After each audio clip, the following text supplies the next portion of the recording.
น้ำที่สระใสมาก เอาน้ำมาจากไหนคะน้ำที่สระนะคะใสๆแบบนี้ เราใช้น้ำบาดาลเนี่ย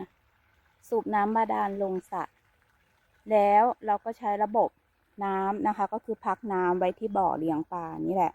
ไว้ที่สระเรานี่แหละพอพักน้ำเสร็จเรียบร้อยเราก็จะใช้ไดโวในการลดน้ำสวนเนี่ยค่ะระบบน้ำและน้ำที่ได้ก็จะเป็นน้ำที่ใสแบบนี้เลยมีปลาเห็นปลาชัดมากเนอะปลาแหวกว่ายสวยมากคืออยากได้ปลาทับทิมมาเพิ่มนะแต่ช่วงนี้มันมีนกกาน้ำมาลงแล้วมันกินปลาเราก็เลยถ้าเอามาเพิ่มก็ไม่รู้ว่าจะเหลือสักเท่าไหร่นะคะเพราะเขาจะตัวเล็กไงถ้าตัวเล็กปลา